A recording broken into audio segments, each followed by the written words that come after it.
berjalan dalam firman-Mu, hatiku siap.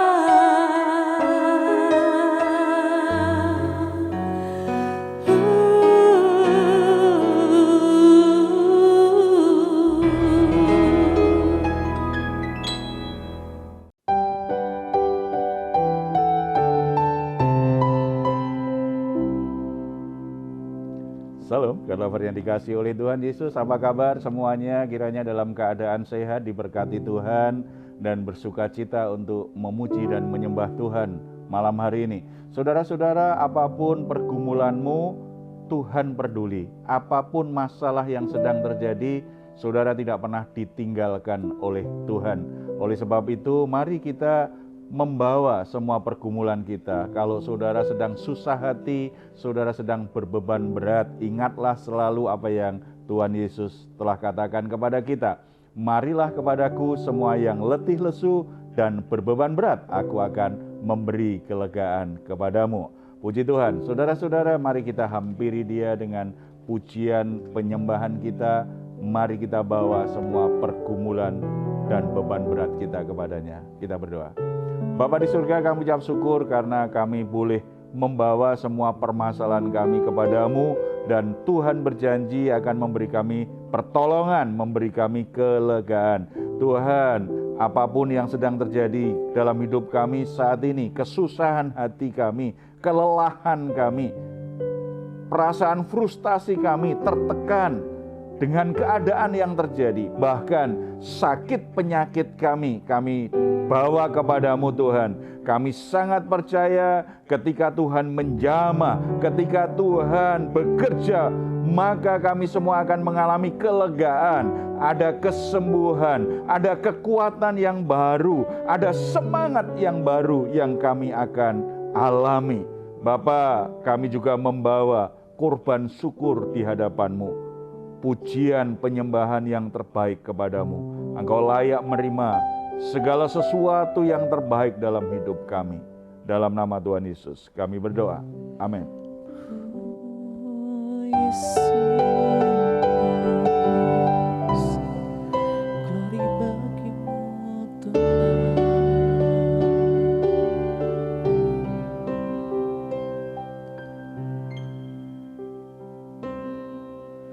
Kisah cintaku manis dan indah, berjalan bersama denganmu.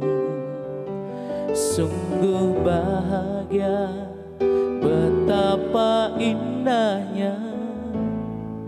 Takkan ku hidup tanpa dirimu. Sama-sama lapar dahaga yang aku rasa, Kau yang penuhi itu semua. Sungguh bahagia, betapa indahnya. Kan ku cintaimu selamanya. Kekasih sejatiku hanya dirimu. Tiada yang dapat memisahkan aku dari cintamu. Yesus pujaanku selamanya melekat padamu. Kekasih sejatiku hanya dirimu. Tiada yang dapat memisahkan aku dari cintamu. Yesus pujaanku selamanya melekat padamu. Yesus selamanya melekat padamu Tuhan. Glory bagimu,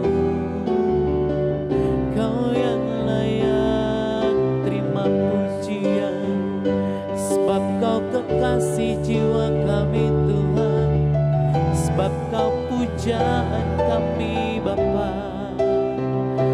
layak ditinggikan, layak diagungkan. Haleluya, glory bagimu Yesus. Terima kasih Tuhan.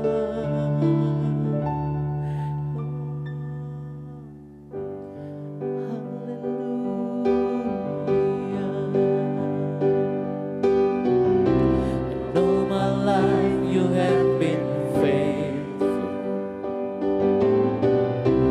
And all my life you have been so good. With every breath that I am made, oh, I will sing of the goodness of God.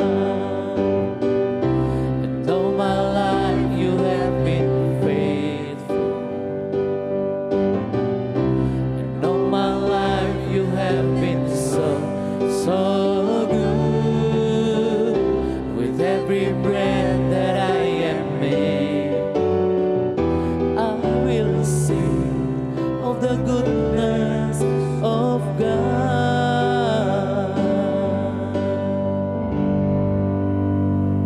Saudara-saudara, kalau bicara tentang sukses atau keberhasilan, banyak orang berpikir bahwa keberhasilan itu sepenuhnya karena kerja kerasnya.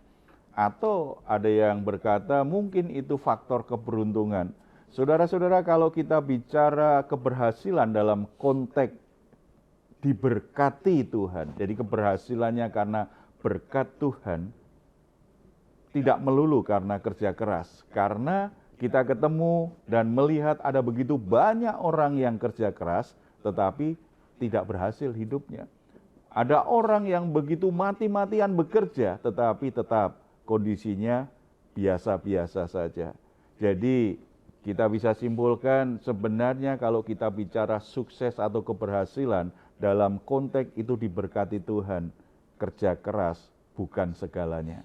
Ada faktor yang lain, dan faktor yang lain itu namanya ketaatan. Bagaimana kita menghormati otoritas. Nah, kita akan sharing firman Tuhan tentang hal ini, tetapi sebelumnya kita akan dengar terlebih dahulu ada yang mau men-sharingkan pengalaman tentang hal ini nih.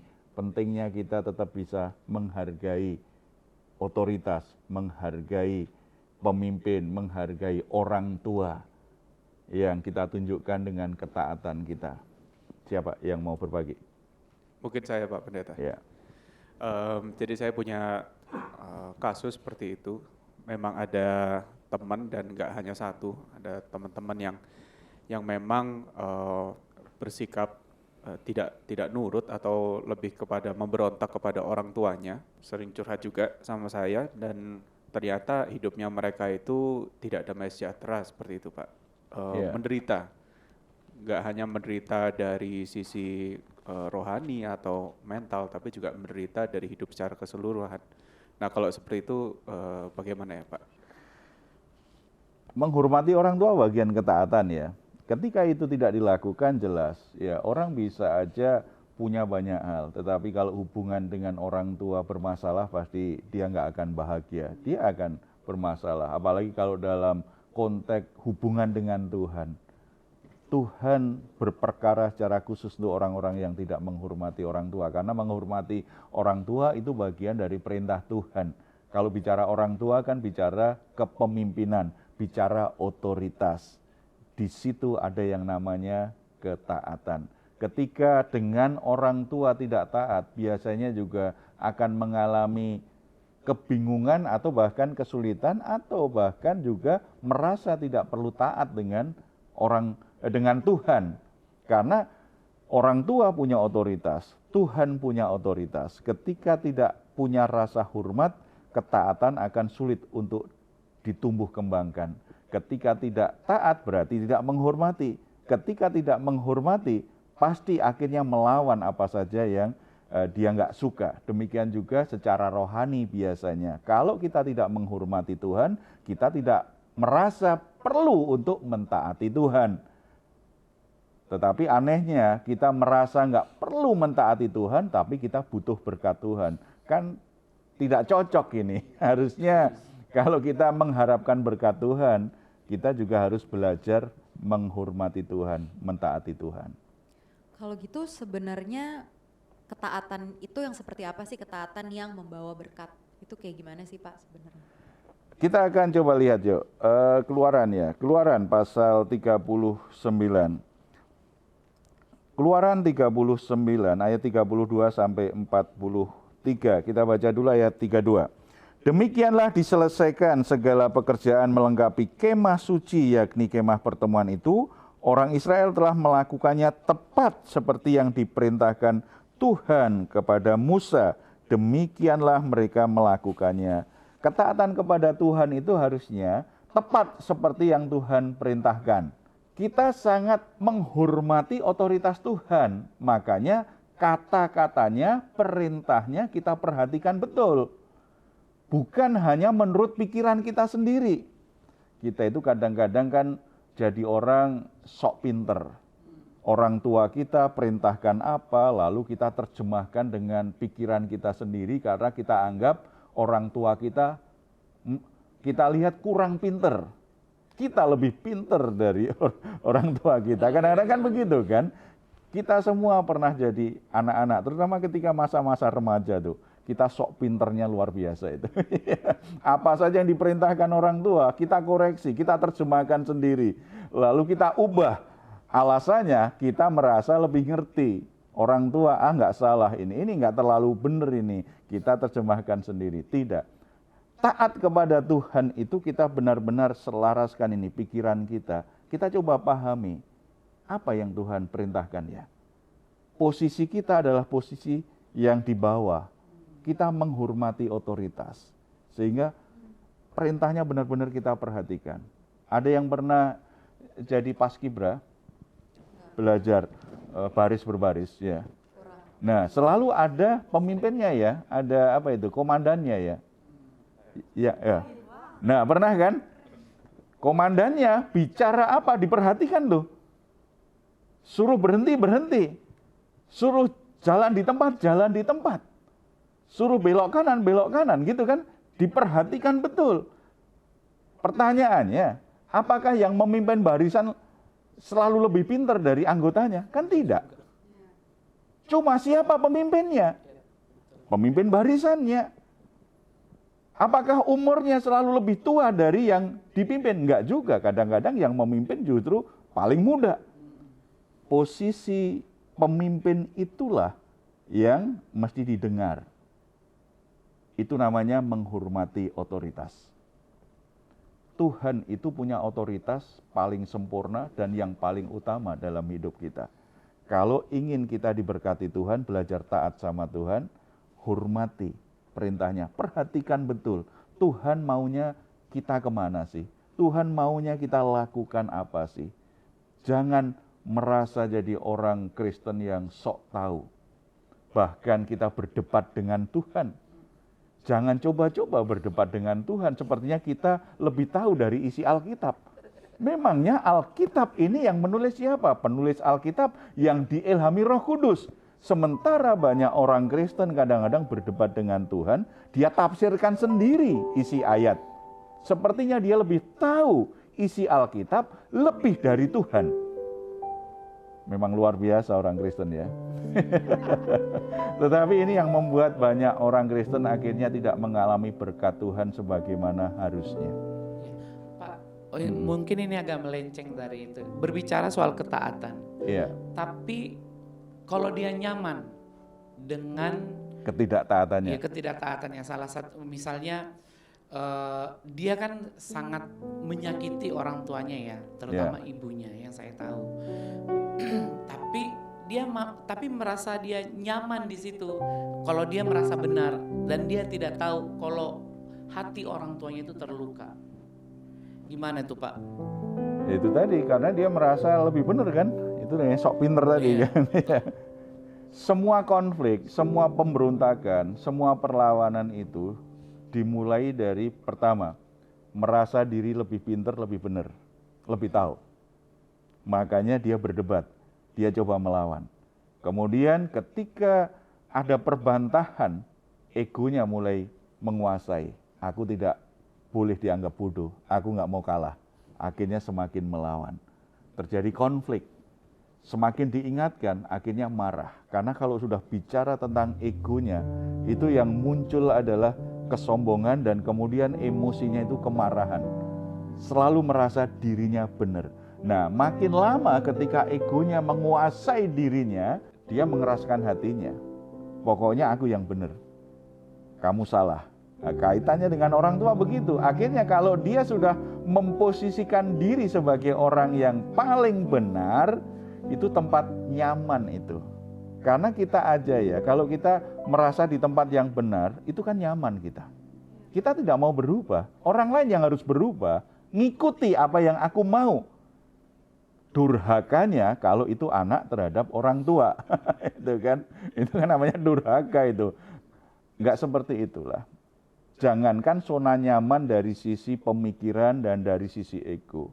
Kita tempat duduk aja juga cenderung nggak berubah tuh. Coba kalau kita di gereja, tempat duduk kita itu terus tuh.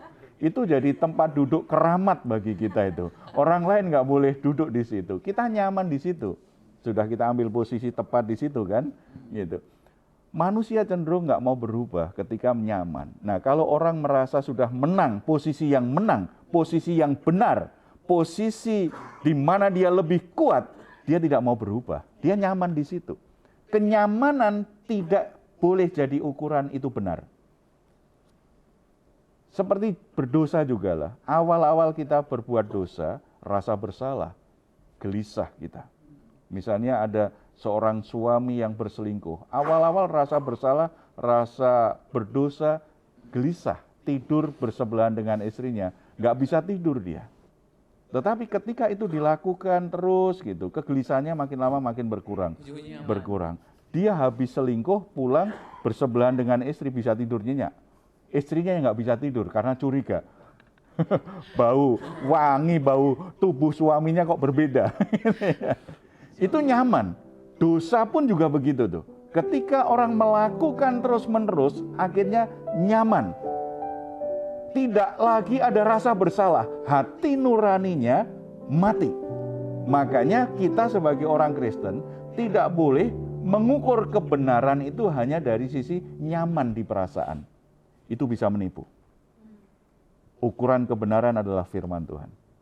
Kalau bertentangan dengan firman Tuhan, walaupun kita nyaman, itu pasti salah. Kita sedang menyimpang dari perintah Tuhan. Kita sedang tidak taat. Ya, saya berharap kamu cerita itu bukan kamu dulu ya. Enggak lah, enggak ya. Ya. Ya pasti, Pak. Orang sudah merasa dirinya benar kan dia itu kesombongannya. Ego itu di situ dekat sekali dengan kesombongan biasanya. Nah, kalau orang sudah posisi begitu kan, aku nggak perlu berubah, yang berubah kalian lah, kalian menyesuaikan. Sudah seperti itu ya. Hidup itu kan nggak seperti itulah. Ada di lingkungan saya, lingkungan terdekat, saya melihat dia mengalami kesulitan sih dalam hal pekerjaannya. Karena itu selalu membangkang terhadap orang tuanya. Nah, Dan itu sudah ngefek sampai sekarang. Saya melihatnya, wah ini bahaya. Itu pemulihannya gimana? tobat Pak. Tidak ada cara yang lain ya. Itu Pak, orang memberontak orang tua akibatnya berkat terhalangi. Orang kalau sudah terbiasa dia melawan, tidak menghormati orang tuanya, memberontak orang tuanya, nanti efeknya kemana-mana itu. Dengan figur pemimpin, dengan otoritas apa saja, dia nggak mau nurut, nggak mau tunduk. Bekerja pun bosnya dilawan tuh. Dia digajikan untuk nuruti kata bos, bukan untuk melawan bos kan. Makanya dipecat. Itu yang banyak terjadi. Karena itu sudah menjadi sifatnya, kecenderungannya. Ya memang harus dipulihkan hatinya. Pemulihan pertama pasti rasa hormat terhadap orang tuanya itu harus pulih. Dimulai dari apa? Dia sadar dia posisi yang salah. Posisi yang harus bertobat. Bukan orang tuanya yang dituntut untuk berubah terhadap dia. Itu dulu Pak ya. Ya itu ya, jadi ketaatan yang diberkati Tuhan itu ketaatan yang seperti itu ya. Jadi bukan sekedar lakukan sesuatu tetapi tidak menghormati. Enggak, ada rasa hormat. Bukan yang dilakukan yang penting. Yang dilakukan itu karena ada rasa hormat. Tidak hanya itu, bangsa Israel dan Musa, kalau kita baca di ayat 42 dan 43 ya, tepat seperti yang diperintahkan Tuhan kepada Musa, demikianlah dilakukan orang Israel, segala pekerjaan melengkapi itu. Dan Musa melihat segala pekerjaan itu dan sesungguhnya lah mereka telah melakukannya seperti yang diperintahkan Tuhan, demikianlah mereka melakukannya, lalu Musa memberkati mereka. Kapan Musa memberkati mereka? Mewakili Tuhan, memberi berkat kepada bangsa Israel. Ketika bangsa Israel tidak hanya mendengar perintah Tuhan dan melakukannya, mengerjakannya sesuai dengan pola yang Tuhan tetapkan.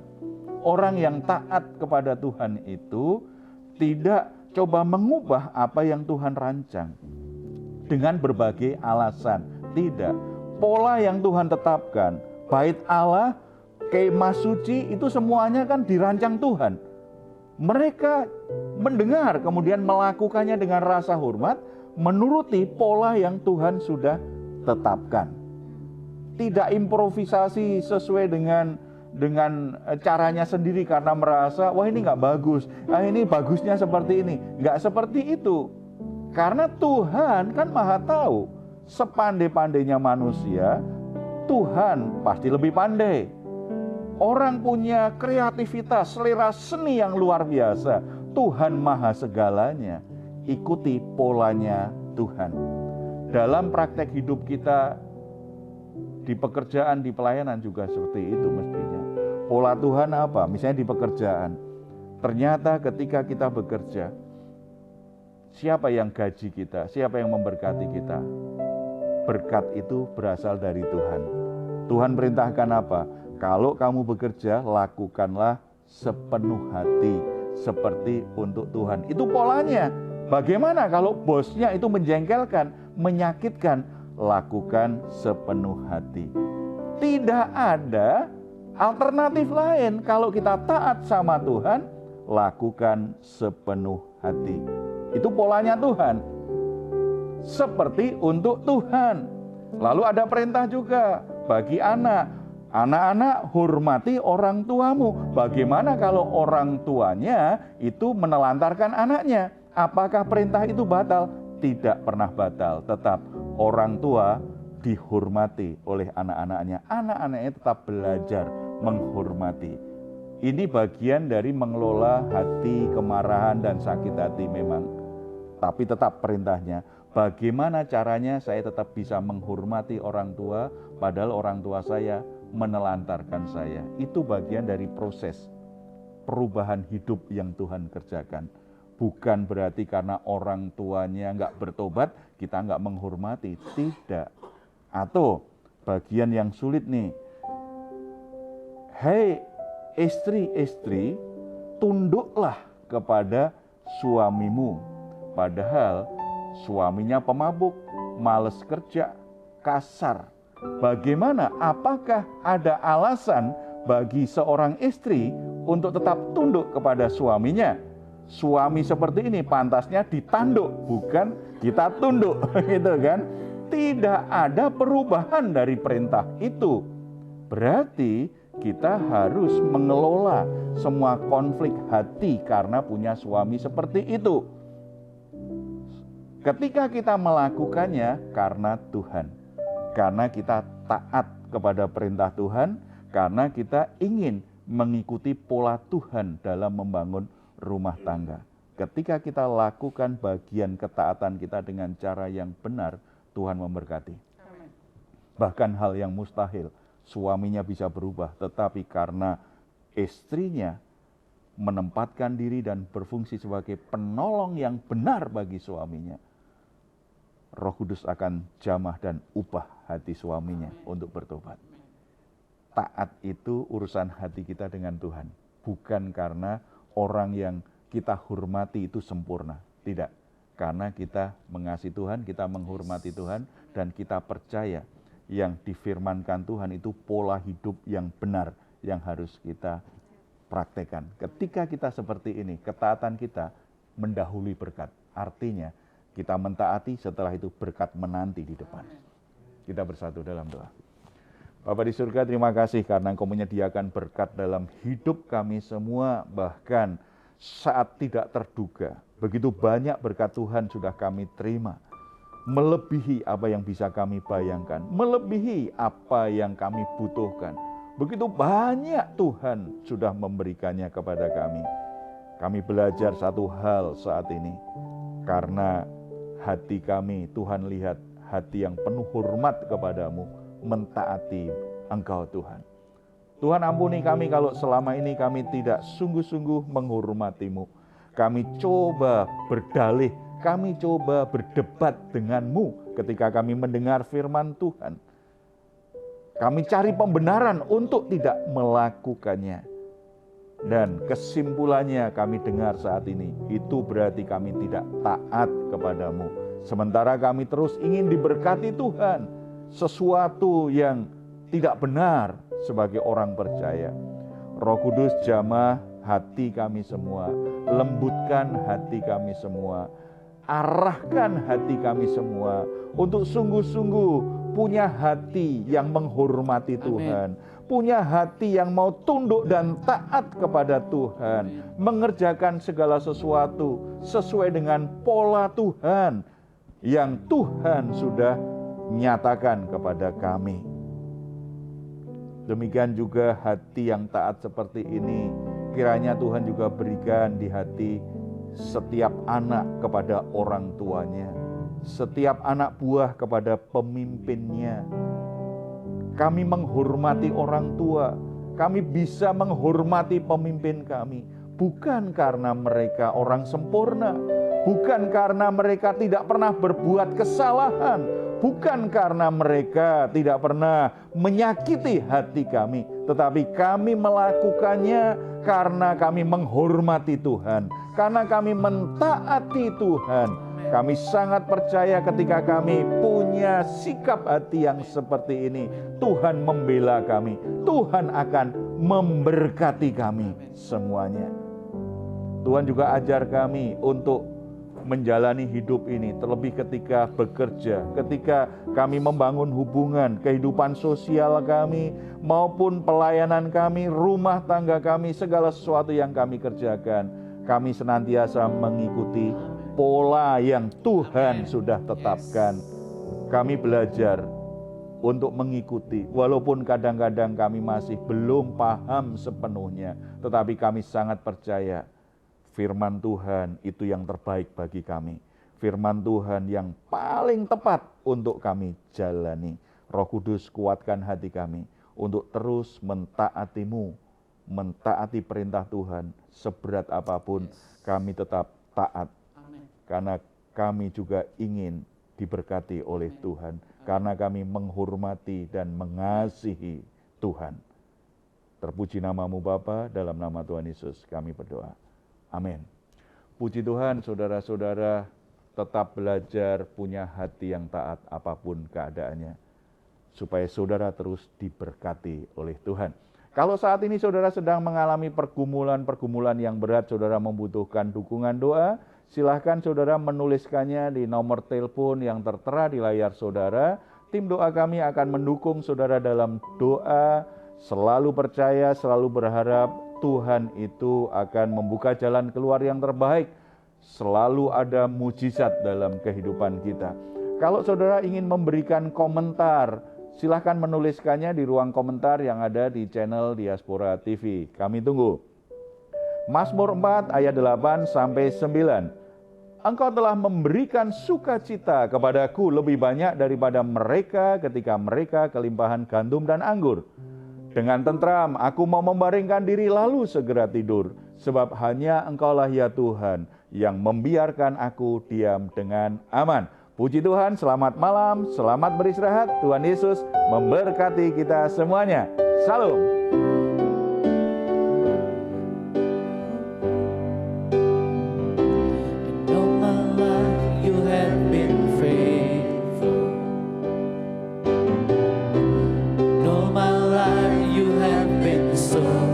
So